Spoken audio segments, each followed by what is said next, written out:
আসসালামু আলাইকুম। আজকে রেসিপিতে থাকছে বাঁধাকপির কেক। এই কেকটা দেখতে যেমন সুন্দর, খেতেও কিন্তু দারুণ মজা। তাই আজকে আমি একদম সহজ রেসিপিতে বাঁধাকপির ভিতর কেক তৈরি করে দেখাবো। তার জন্য আমি এখানে বাঁধাকপি নিয়েছি। এবার ভিতরের বাঁধাকপির পাতাগুলো কেটে আমি বাদ দিয়ে দেব। ভিতরের পাতাগুলো বাদ দিয়ে একটা বাটির মতো তৈরি করব, যাতে এখানে আমি ব্যাটারটা রাখতে পারি। তো এইভাবে কেউ কোনোদিন কেক তৈরি করে খেয়েছেন কিনা চাইলে আমাকে কমেন্ট করে জানাতে পারেন। তো আমার বাঁধাকপিটা রেডি হয়ে গেছে। এবার আমি ব্লেন্ডারে দিয়ে দিলাম 3টা ডিম আর দিয়ে দিলাম 1 কাপ চিনি, 1 কাপ তেল, সামান্য পরিমাণ লবণ। এবার সবকিছু ভালো করে ব্লেন্ড করে নেব। এবার একটা বাটি নিলাম, বাটিতে দিয়ে দিলাম চালনি, দিয়ে দেব 1 কাপ ময়দা, হাফ কাপ গুঁড়া দুধ, হাফ চামচ বেকিং সোডা, 1 চামচ বেকিং পাউডার আর সামান্য পরিমাণ ইয়েলো ফুড কালার। এবার সবকিছু ভালো করে মিশিয়ে নেব।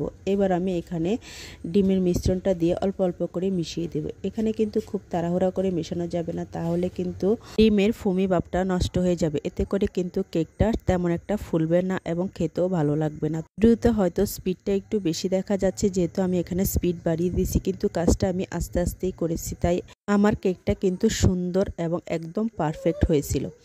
তো আমার মেশানো হয়ে গেছে। এবার আমি বাঁধাকপিটা নিয়ে এখানে ব্যাটারটা ঢেলে দেব। আমার কিন্তু কিছুটা ব্যাটার বেশি হয়েছিল, যেহেতু আমার বাঁধাকপিটা ছোট, আমি ডিম নিয়েছিলাম 3টা, সেই কারণে তো আমি কিছুটা ব্যাটার রেখে দিয়েছি। এবার ভেতরে একটা কাগজ দিয়ে তাতে একটা স্ট্যান্ড বসিয়ে আমি বাঁধাকপিটা বসিয়ে ঢেকে 40 মিনিটের মতো রান্না করেছি। তারপরে কিন্তু আমার কেকটা একদম পারফেক্ট হয়ে গেছে। তো আমি এবার একটু চেক করে নেব যে ভেতরটা হয়েছে কিনা। তবে মাশাআল্লাহ দেখতে কিন্তু খুব সুন্দর হয়েছে। আমি এবার কেকটাকে নামিয়ে নিলাম। তো দেখুন আমার কেকটা কিন্তু একদম সুন্দর হয়েছে।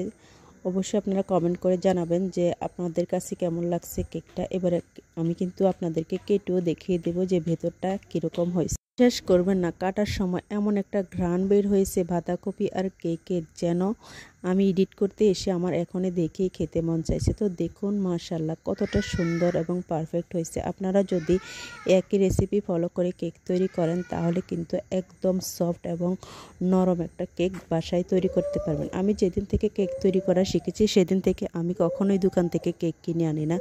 আপনারা বেশিরভাগই দেখবেন আমার চ্যানেলে সবচেয়ে বেশি কেকের রেসিপি। এখানে কেকের আমি কিছু টিপস দিয়ে দিই। আপনারা যদি এই টিপসগুলো ফলো করে কেক তৈরি করেন, তাহলে কিন্তু আপনাদের কেকটাও এরকম নরম, সফট এবং সুন্দর হবে। তো প্রথম টিপস হচ্ছে অবশ্যই বেকিং পাউডার আর বেকিং সোডার তারতম্যটা ঠিক রাখবেন। বেকিং সোডা সব সময় হাফ চামচ দিতে হয়, আর বেকিং পাউডার যদি বড় কেক হয় তাহলে দেড় চামচ, আর যদি ছোট কেক হয় তাহলে 1 চামচ। আর কেকের উপরের কালারটা সুন্দর করতে চাইলে অবশ্যই আপনাকে পাতিলের তলায় একটা কাগজ দিতে হবে এবং স্ট্যান্ডের উপর কেকটা বসাতে হবে।